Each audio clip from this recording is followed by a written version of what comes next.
तो welcome back to new video on RS play super. Finally आजादी के नगाड़े बज चुके हैं, यानी कि एपिसोड नंबर 1071 आ गया है। एपिसोड बहुत गजब का था, मेरे को बहुत मजा आया। जिस हिसाब से मैंने मांगा पड़ी थी और एक्सपेक्टेशन लगाया था उससे तो बहुत ज्यादा मजा आ गया सच में। लेकिन काफी सारे लोगों के काफी सारे सवाल हैं, जिसमें सबसे पहला यही है कि भाई वीडियो लेट क्यों है। तो भाई वीडियो इसलिए लेट है क्योंकि कल मैंने पूरी टीम को छुट्टी दिया था, इसलिए कल हमने कोई भी वीडियो नहीं बनाई। दिन भर हम लोग आजादी के नगाड़े कर रहे थे, 3 से 4 घंटे स्ट्रीम किया, उसमें भी बहुत मजा आया। उसके बाद इस एपिसोड को लोगों ने देखा, जो लोग मांगा वांगा नहीं जानते हैं कैसे लूफी का गियर 5 होने वाला था, उनका दिमाग ही फटने लगा। भाई ऐसा हो क्या रहा है, ये क्या चल रहा है, ऐसा तुमने कभी कुछ देखा ही नहीं है। तो सबसे पहला सवाल उनका था कि भाई गियर 5 क्या है, नीका क्या है, लूफी के पास कोई दूसरा डेविल फ्रूट है क्या, 20 साल से हम चूतिया बने जा रहे हैं, सब कुछ इतना कार्टूनिश क्यों है, और आखिर हमें ये बार बार सेम एनिमेशन क्यों देखने को मिला पूरे एपिसोड में। ये एपिसोड तो एकदम माइंड ब्लोइंग होने वाला था। इस एपिसोड पे टोई को इतना ज्यादा मेहनत करना था, आखिर ये सब चल क्या रहा है। तो भाई उसी के बारे में हम इस पूरी वीडियो में बात करेंगे और रिव्यू करेंगे एनिमे हिस्ट्री का one of the most awaited episode, यानी कि एपिसोड नंबर 1071, जिसके लिए पूरी दुनिया पागल हो रखी थी। सैकड़ों वेबसाइटें क्रैश की हैं इसके पीछे। सो गाइस, अब बिना टाइम वेस्ट किए लेट्स बिगिन।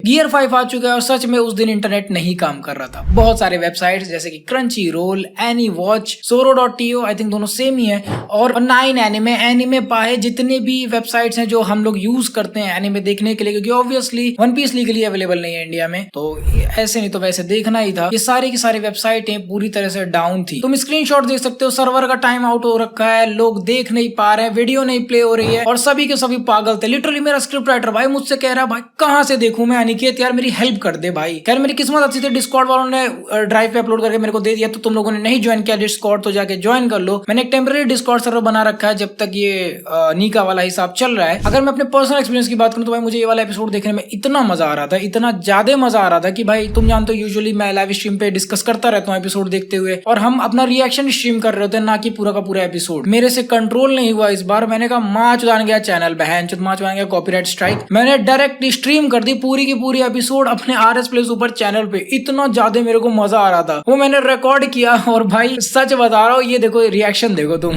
भाई उठ गया वे लूफी। एक सेकंड भाई सुन, तो मैं कंप्लीट स्क्रीन कर रहा शेयर, क्या कहते हैं यूट्यूब पे, कॉपीराइट देखेंगे बाद में, तुरंत प्राइवेट कर देना ठीक है। इस मछली की झांट को इतना पकड़ के पेला है ना लूफी ने, फिश फ्रूट खा के भोसड़ी का ड्रैगन बना हुआ, इतना मारा लूफी ने, मजा आ गया मुझे एकदम।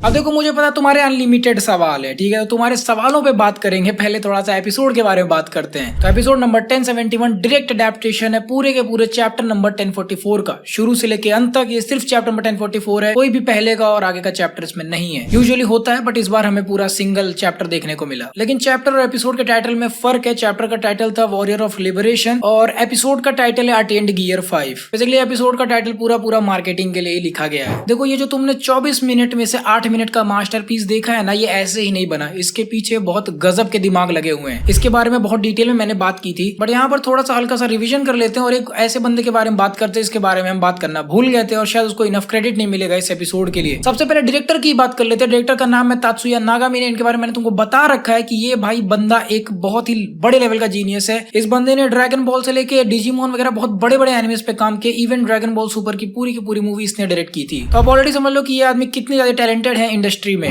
लेकिन एक जो आदमी था जिसको हम भूल रहे थे वो था स्क्रीन प्ले लिखने वाला, यानी कि ओवरऑल स्क्रिप्ट राइटर। ये बहुत इंपॉर्टेंट बंदा है क्योंकि इसी ने पूरा का पूरा एपिसोड लिखा है। ऐसी काफी सारी चीजें जो कि मांगा में नहीं है, और पॉसिबल यही वो बंदा है जो कि डायरेक्ट कन्वर्सेशन करता है ओडा सेंसे से, ताकि क्या एपिसोड में डालना है वो लिखा जाए, और इसीलिए हमें ऐसे सीन्स देखने को मिले जो कि मांगा में थे ही नहीं बट वो परफेक्टली रेलिवेंट है। जैसे एग्जांपल के लिए लूफी अपना गियर 3 एक्टिवेट करता है अंगूठा फुला के, ताकि वो काइडो को पकड़ पाए। केंजियो की तरह तो उसको पकड़ के वो फेंकता है, पर ये चीज मांगा में नहीं था जहां पर वो अपना हाथ फुला रहा होता है ताकि वो काइडो को पकड़ पाए, विच वाज रियली इंपॉर्टेंट क्योंकि गियर 5 के पावर्स को प्रॉपर इंसाइट देना जरूरी है। जहां मांगा में सेंसे एज्यूम करते हैं कि हम ऑलरेडी सब चीज समझ जाएं और उनको सिर्फ इंपॉर्टेंट चीज ड्रॉ करनी पड़े, यहाँ एनिमे में उसको और अच्छे से दिखाया जा सकता है, और वही चीज इस बंदे ने की है। और ये भी कोई छोटा मोटा आदमी नहीं है, मुझे तो लगता है डायरेक्टर से बड़ा आदमी है, क्योंकि हमारे स्क्रीन प्ले यानी कि स्क्रिप्ट राइटर आत्सुहिरो तोमियो का एक बहुत ही बड़े आदमी है। ड्रैगन बॉल सुपर, पोकेमोन पे इन्होंने शुरू से काम कर रखा है, वन पीस पे तो काम कर ही रहे हैं, इनोजुमा, डिजिमोन, इन सारे बड़े बड़े सीरीज पे इन्होंने काम कर रखा है और 1990 से ये इंडस्ट्री में है। और अगर ये कम था तो एक कमेटी मेंबर है television and radio association of Japan के, यानी कि बहुत बड़ा आदमी आया था टोई एनिमेशन के पास इस काम को कंप्लीट करने के लिए। एंड ऑब्वियसली उसका रिजल्ट हमको देखने को मिला। अगर मैं तुमसे एपिसोड के बारे में बात करूं तो जब एपिसोड स्टार्ट होता है तो हमें लूफी का ट्रांसफॉर्मेशन देखने को मिलता है। अगेन टू मेंशन की ये चीज मांगा में नहीं थी। हम देखते हैं कि कैसे उसका जो हार्ट बीट है, उसके वेव्स जो है वो धीरे धीरे म्यूजिक के साथ एकदम यूनिफॉर्म होते जा रहे हैं। अगर तुम लोग को नहीं पता ड्रम्स ऑफ लिबरेशन एक्चुअली में क्या है तो अगले एपिसोड्स में पता चलेगा। मांगा स्पॉयलर्स में कुछ भी नहीं देना चाहता, बस इतना देखो कि वो कैसे वो जो वेव फॉर्म है येलो कलर का वो अचानक से यूनिफॉर्म हो जाता है। पहले वो ऊपर नीचे हो रहा था, यूनिफॉर्म हो जाता है, जो कि बताता है कि लूफी ने फाइनली वो पीक फॉर्म अटेन कर लिया है। और ड्रम्स ऑफ लिबरेशन की बात हो रही है भाई, तो ये आजादी के नगाड़े तो मैं 15 अगस्त को भी बजाने वाला हूँ, ठीक है। इसको मैं अपना इंडिपेंडेंस डे सॉन्ग बनाऊंगा क्योंकि भाई यही आजादी है। मेरे को मजा आ गया सुन के। खैर जैसे ही तुम देखोगे कि आजादी के नगाड़े प्रॉपरली सिंक्रोनाइज हो चुके हैं, जो वेव फॉर्म में प्रॉपर हो गई है, लूफी तुरंत अपने आसपास के एरिया को रबर बना देता है, यानी कि जिस पत्थर पे वो बैठा है वो स्ट्रेची हो जाता है। विच शोज की लूफी का डेविल फुट अवेकन हो चुका है और इसका भी वर्किंग बिल्कुल सिमिलर है जैसे कि बाकी के पैरामीशिया डेविल फुट काम करते हैं। क्योंकि तुम काटागोरी का डेविल फुट देख लो, इसी तरह से वो भी अपने एनवायरनमेंट को चेंज करता है। इसका नोटिस करोगे कि लूफी खड़ा हो गया लेकिन लूफी बहुत ज्यादा हिल डुल रहा है, जैसे लग रहा है वो कंट्रोल में नहीं है। तो भाई देखो बात ऐसी है कि लूफी को गांजे का नशा हो गया है। मतलब एग्जैक्टली नशा नहीं है, उसको एड्रेलिन रश हो गया। जैसे कि अभी तुमने थोड़ा टाइम पहले देखा होगा जब गोजो सेंसे के ऊपर तोजी ने पूरी तरह से अटैक कर दिया था, तो जब वो वापस से उठ के आया था तो वो भी उस समय पे हाई था, उसके अंदर एड्रेलिन का रश हो गया था। ये चीज मेरे साथ भी एक बार हो चुकी है। मैं बाइक से एक बार गिरा था, चोट तो नहीं लगी थी पर मैं भी बहुत ज्यादा ऐसे ना बेहोशी के हालत में आ गया था। मुझे नॉर्मल होने में 15-20 मिनट लगा था। तो इस समय लूफी वही चीज एक्सपीरियंस कर रहा है क्योंकि वो नियर डेथ एक्सपीरियंस से जस्ट उठकर आया है। और जैसा कि मैंने बताया था कि इस एपिसोड में मल्टीपल एनिमेटर्स काम करने वाले हैं, तो ये पूरा का पूरा सीन वेलिंग जैंग का है। उनका स्टाइल ही ऐसा है मॉब साइको वगैरह में। एक और काफी इंपॉर्टेंट चीज है कि लूफी का शैडो बड़ा हो रहा है। ये चीज तुम नोटिस करके रखना, स्पॉइलर नहीं दे रहा हूँ। ये बहुत बड़ा फोर शैडोइंग है आगे आने वाली चीज का, कुछ नहीं बताऊंगा, बस नोटिस करके रखना। फाइव एल्डर्स का कॉन्वर्सेशन बहुत इंपॉर्टेंट है इस एपिसोड में, अगर तुम एनिमे ओनली वॉचर हो, क्योंकि तुम्हें नहीं पता कि हिसाब चल क्या रहा है एक्चुअली में। देखो यार, ये फाइव एल्डर्स हमेशा एक ही तरह बैठे रहते हैं, मुझे नहीं पता ऐसा क्यों है, पर ये यहाँ पे बहुत इंपॉर्टेंट डिस्कशन कर रहे हैं कि आखिर ये लूफी का जो डेविल फ्रूट है ये है क्या। यहाँ पर बात करिए एक ऐसा डेविल फ्रूट जो कि कभी 800 साल तक इनके हाथ आया ही नहीं। इसके पीछे ज़ुआन डेविल फ्रूट्स की एक स्पेशल चीज है। 800 साल तक कभी भी लूफी का डेविल फ्रूट इनके हाथ नहीं आने वाला था, क्योंकि ज़ुआन डेविल फ्रूट्स का अपना भी एक सबकॉन्शियस होता है। ज़ुआन डेविल फ्रूट ऑब्वियसली तुम्हें एक डिफरेंट स्पीशीज में कन्वर्ट करता है, और वो एक पर्टिकुलर एनिमल हो सकता है, लिविंग थिंग हो सकता है, जिसकी अपनी भी सबकॉन्शियस उस फ्रूट में जिंदा होती है। देखो एग्जैक्टली सबकॉन्शियस नहीं, बट इसको विल कहते हैं। इस डेविल फ्रूट की अपनी भी कुछ चाहते होती हैं जो कि इसके साथ रहती हैं, और चाह सिर्फ जिंदा चीजों की होती है। तो मोटा मोटा मान लो कि डेविल फ्रूट में एक ऐसा पार्ट है जो कि जिंदा रहता है, जो कि फिर लूफी ने अपने अंदर इनहेरिट कर लिया है। मेरा ये स्पेकुलेशन है कि 800 साल तक किसी और ने डेविल फ्रूट को नहीं खाया है, एटलीस्ट अवेकन तो किसी ने नहीं किया है। और शैंक्स को पता कि डेविल फ्रूट कितना इंपॉर्टेंट है, इसीलिए उसने वर्ल्ड गवर्नमेंट से इसको चुरा कर लाया था। अब यहाँ पर गोरू से इस डेविल फ्रूट की रियलिटी के बारे में बात करते हैं कि गम गम नो मी का दूसरा नाम है हीटो हीटो नो मी मॉडल नीका, और ये एक मिथिकल टाइप ज़ुआन डेविल फ्रूट है। ये इंसान को नीका में कन्वर्ट कर देता है, बेसिकली सन गॉड नीका, जो कि सिर्फ वन पीस के यूनिवर्स में हमने देखा है और कहीं नहीं देखा। फॉर एग्जांपल ड्रैगन वगैरह तुम और भी चीजों में देखोगे, हैरी पॉटर में देख लोगे, और भी चाइनीज माइथोलॉजी में देखने को मिल जाएगा, बट नीका सिर्फ वन पीस के वर्ल्ड में, रियल वर्ल्ड के किसी माइथोलॉजी में तुम्हें देखने को नहीं मिलेगा। तो ये मिथिकल डेविल फ्रूट बेसिकली पूरी तरह से ओडा सेंसे ने बनाया, कहीं से इंस्पिरेशन नहीं ली है। अभी नीका क्या है, तो भाई देखो सन गॉड नीका एक्चुअली में एक इंसान था, बट उसका नाम नीका नहीं था, एक वॉरियर था जिसको नीका बुलाया जाता था। जहां तक मुझे लगता है पायरेट किंग की तरह नीका भी एंशिएंट टाइम में एक टाइटल हुआ करता था। मेरा तो ये भी मानना है कि इवन जॉय बॉय भी एक टाइटल ही है जो कि उस आदमी को दिया गया था जो कि एंशिएंट किंगडम के लिए लड़ रहा था, और अब यही सेम टाइटल लूफी को भी मिल गया है। तो बेसिकली बात ऐसी है कि नीका कोई गॉड नहीं है, एक वॉरियर ऑफ लिबरेशन था जिसको टाइटल दिया गया था नीका,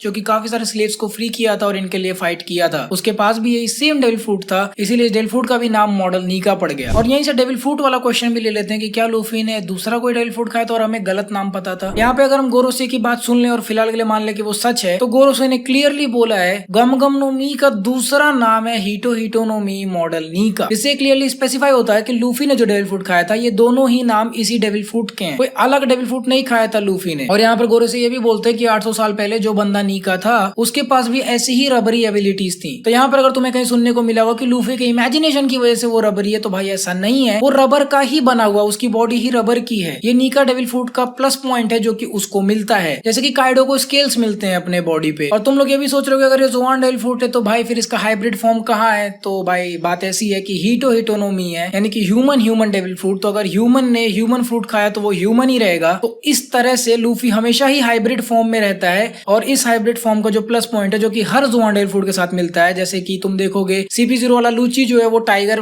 लेपर्ड बन जाता है, तो यहाँ पर ये बंदा हमेशा ही रबर का रहता है। और रबर का ये इसलिए कंफर्म्ड है क्योंकि जब एनेरू ने इसके ऊपर अटैक किया था तो ये पूरी तरह से इलेक्ट्रिसिटी को इवेड कर पाया था। इसके बाद तुम्हें वो लेजेंडरी सीन दिखेगा जहां पर वो जंप करता है और मून के सामने खुद को ले आता है। ये एक आइकॉनिक सीन है जो कि तुम्हें सेम स्काइपिया में देखने को मिलेगा, और ये वही पोजीशन है जो कि ओरिजिनल नीका भी करता है। जब मैंने ये सीन देखा था तो मेरे दिमाग में वो सारे के सारे फैन आर्ट्स और फैन एनिमेशन आ गए थे जो कि मैंने देखे हैं, और मुझे पता चल गया था कि इससे बढ़िया इसको नहीं बनाया जा सकता। इस पूरे एपिसोड में मेरा सबसे फेवरेट वाला सीन है जब लूफी वो जमीन पे जंप कर रहा है, वो जमीन पूरा एकदम साउंड के स्पीकर की तरह ऐसे वाइब्रेट कर रही है। वो एक रिपीटेड एपिसोड है, इस एपिसोड में काफी बार देखने को मिलता है, पर वो काफी अच्छा सीन था, बहुत अच्छे से एनिमेटेड था। मुझे बहुत मजा आया जिस तरह से वो कैमरा उसके ऊपर से मूव कर रहा था सर्कुलर मोशन में। डायरेक्शन तो भाई मानना पड़ेगा, गजब का था। और भाई अगर एनिमेशन की बात कर रहे हो तो म्यूजिक को कैसे छोड़ दे, और अगर एनिमेशन की बात कर रहे हो तो भाई म्यूजिक को कैसे छोड़ दे। और सच में इस एपिसोड ने म्यूजिक में कोई भी कमी नहीं छोड़ी। तुम्हारा ड्रम्स ऑफ लिबरेशन तो था ही, लेकिन व्हाइट बियर्ड का भी थीम इसमें था। बेसिकली जब गोरो से बोल रहे थे जो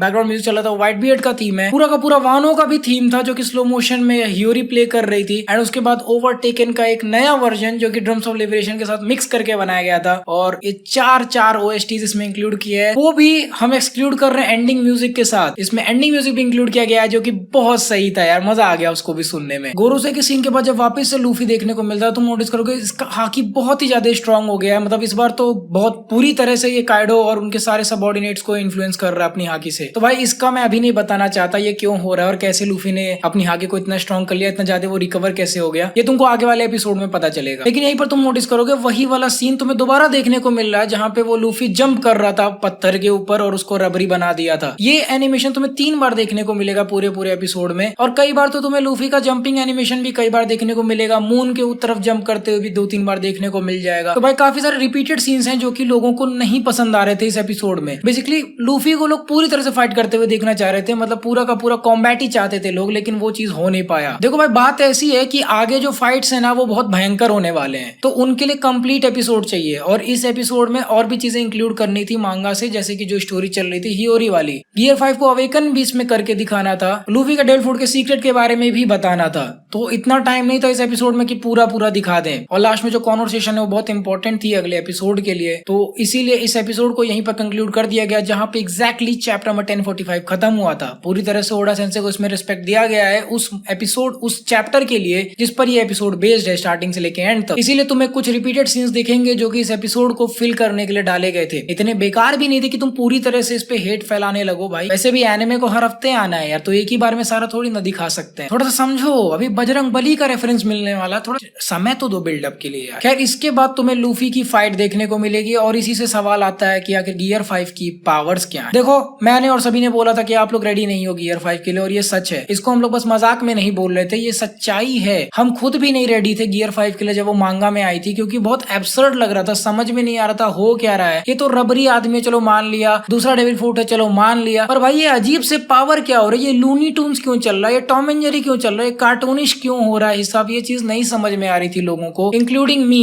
अभी भी तुम जाके मेरा चैप्टर नंबर 1045 का रिव्यू देखोगे, मैंने वहां पर बोला है कि मेरे को पर्सनली लूफी समझ में ही नहीं आ रहा कर क्या रहा है वो। देखो गियर 5 का मैं तुम्हें पूरा का पूरा हिसाब बता देता हूँ वो है क्या। गियर 2 से लेके गियर 4 तक जितने भी फॉर्म्स हैं वो एक साथ उन्हें यूज कर सकता है। तुम देखोगे उसके पैर में तुम्हें वो वापस से पंपिंग वाला सीन कहीं कहीं देखने को मिलेगा। गियर 3 वाला तो इतना ऑब्वियस था कि वो अपने हाथ को ही फुला के जाके काइडो को पकड़ता है, जो कि जरूरी था क्योंकि मांगा में जब वो अवेकन हुआ था और तब से लेके जब वो काइडो को पकड़ रहा था ये चीज थोड़ा क्लियर नहीं हो पा रही थी। हमें ऐसा लग रहा था कि वो कभी भी गियर 3 एक्टिवेट कर सकता है, वैसे कर तो सकता है, इसमें वो कभी भी एक्टिवेट कर सकता है, जिसकी वजह से उसने बोला कि अब वो जो चाहे वो कर सकता है। समझे तुम मतलब क्या इसका। जितने भी उसने फॉर्म्स वगैरह बनाए, जितने भी उसकी फाइटिंग स्टाइल है, वो हर चीज को अपने हिसाब से अब यूज कर सकता है। तुम्हें अगर बेंटेन याद हो तो वो अपने ओमनिट्रिक्स को अनलॉक कर लेता, वो किसी भी एलियन फॉर्म में तुरंत हो जाता है। तो ये उसी तरह का कॉन्सेप्ट है, जो चाहे वो लूफी अपने पावर्स में से एक्टिवेट कर सकता है तुरंत ही। इवन तुम गियर 4 वाला भी देखोगे, जब वो मसल बोल के खुद को फुला लेता है, वो पूरा का पूरा गियर 4 है, बस उसमें तुमको हाकी वाला कलर नहीं देखने को मिल रहा है। और ये मैंने एक वीडियो में बता रखा है कि हाकी हमारे लिए बनी है ताकि हम पहचान पाए, ना कि लूफी के लिए। और वन पीस के वर्ल्ड में हाकी को सेंस किया जा सकता, देखा नहीं जा सकता। वैसे लूफी के सारे फॉर्मेशंस में इसका लुक पूरा ही अलग है क्योंकि ये पूरी तरह से सन जैसा दिखता है। हाँ भाई, जहाँ पे पहले ये थोड़ा लाल और काले का मिक्स दिख रहा था, बेसिकली ये पूरा का पूरा इसका सन का कलर हो गया, यानी कि व्हाइट कलर का ही दिखने लगा है। देखो अवेकनिंग में वो अपने कपड़े वगैरह को भी थोड़ा सा कलर चेंज कर पाया है आई थिंक। और जो सन का कलर होता है ना, अगर तुम स्पेस से देखोगे तो वो व्हाइट दिखता है, वो हमें धरती से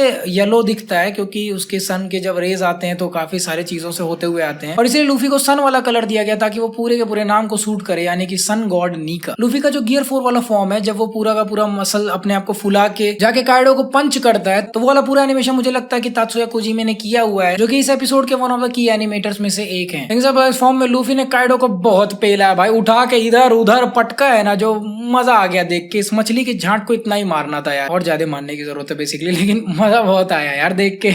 और जब उसको फाइनल पटकता तुम देखो पूरी की पूरी जमीन टूटने लगी है, और जब लूफी गिर रहा है तो वो जमीन वापस से रबरी बन जा रही है। बेसिकली उसका one of the awakening ability जो कि यहाँ देखने को मिल रहा है हमको। तुम देखो जब काइडो उसके ऊपर बोरो ब्रेथ यूज करने वाला है तो लूफी एक डरने की एक्टिंग कर रहा है, उसकी आंखें बाहर निकल के आ जा रही है, और निकल के चलो आ जा रही है मान लेते हैं, पर उनको पकड़ के वापिस अपने अंदर डाल रहा है। तो ये पूरा का पूरा जो कार्टूनी वाला इफेक्ट है ना, इसके लिए लोग रेडी नहीं थे। और वही हम बोल लेते कि आप लोग ईयर 5 के लिए रेडी नहीं हो क्योंकि तुम लोगों ने मांगा पढ़ी नहीं है। हम भी थे, थोड़ा सा वो एक्सपेक्टेशन ही नहीं थी, वो एकदम आउट ऑफ द ब्लू आ गया। तो भाई हमारा तो 1 साल से हो रखा है फिलहाल एंटरटेनमेंट, हमने उसको एक्सेप्ट कर लिया, और अभी जब एपिसोड आ गया तो अब हम इसको बहुत ज्यादा एंजॉय कर रहे हैं। अगर मेरे हिसाब से मानो तो मेरी जिंदगी में एक लौता ऐसा एपिसोड है जो उन लोग के लिए बना है जिन लोगों ने ऑलरेडी मांगा पढ़ रखी है। हमें बहुत मजा आ रहा था देखने में, सच में। ये फाइट तुम्हारे लिए वो चीज नहीं थी कि मार बहन के लौड़े को मार, वो वाला नहीं था भाई, हंसने के लिए बना था, मतलब एंजॉय करते हुए हंसते हुए मारो बहन चोद को, वो वाला पूरा इस फाइट का थीम था। जो कि ओडा सेंसे ने खुद भी बताया है कि उन्हें अमेरिकन कार्टून्स बहुत पसंद थे, जैसे कि पॉपॉय वगैरह, तो वो सारा इफेक्ट वो लेके आना चाहते थे।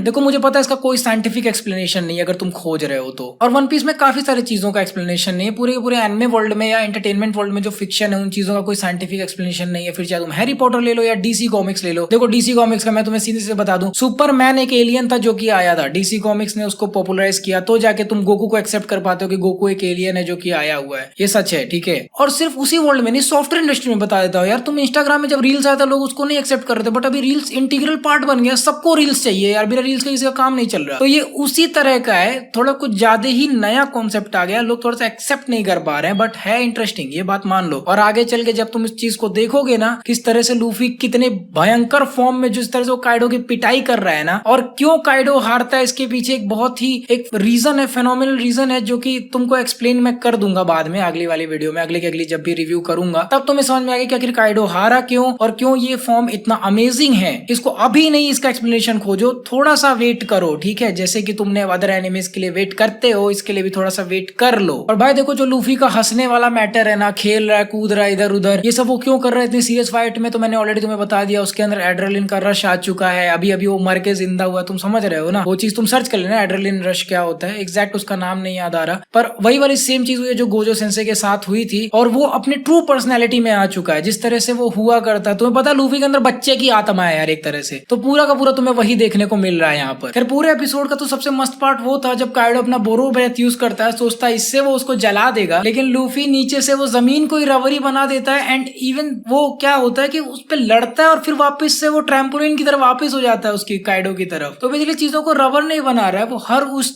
चीज को भी रबर जैसा इफेक्ट दे देगा, जो भी चीज आके उसके थ्रू टच करेगी। मतलब फायर तो बेसिकली बाउंस ऑफ नहीं होना चाहिए, लेकिन फिर भी वो बाउंस ऑफ हो रहा है। तुम समझ रहे हो ना मैं क्या कहना चाह रहा हूँ, थोड़ा मुश्किल हो रहा है शब्दों में बताना, लेकिन भाई मोटा मोटा वो बहुत गजब का सीन था। काइडो गांड फट गई, वो जल गया था बेंचो। फिर इसके बाद लूफी का सीन आता है जहाँ पे GEAR लिख के आता है, और इसमें कई बार ये लिख के आता है स्क्रीन पर, और उसमें हर बार हमें लूफी का इंपॉर्टेंट सीन्स दिखाया जाता है जहां जहां पर उसने फाइट किया है। और उसके बाद फाइनली रिवील होता है गियर 5 जहां पर लूफी करके हंस रहा होता है। सो यार मजा आ गया ओवरऑल पूरा एपिसोड देख के। आई होप तुम लोग को भी उतना ही मजा आया होगा जितना मेरे को आ रहा है। मेरे को तो कुछ ज्यादा ही आ रहा है, और मैं उम्मीद कर रहा था कि हमें लास्ट में टू बी कंटिन्यूड कोई स्पेशल वाला देखने को मिलेगा, जिससे ब्लैक बियर्ड जब मारता है वो स्क्रीन फूट जाती है और जोरो वो जेड का शेप बना देता है, तो मुझे लगा था वैसा कुछ देखने को मिलेगा, और वैसा कुछ नहीं था। बहुत ज्यादा उम्मीद लगाई थी यार मैंने, बट वो वाला टू बी कंटिन्यूड नहीं मिला। खैर तुम लोग बताओ, तुम लोगों ने क्या उम्मीदें लगाई थी, और क्या तुम लोग की उम्मीदें सेटिस्फाइड हुई गियर 5 से या फिर नहीं, या फिर तुम लोग गियर 5 पर्सनली क्यों नहीं पसंद आया ये बता सकते हो, और अगर तुम्हें नहीं पसंद है तो मैं कहूंगा वेट तो करो यार, बहुत मजा आने वाला है सच में। अपने कमेंट्स ड्रॉप करो यार, मेरे को बताओ कैसा लगा तुम्हें एपिसोड, और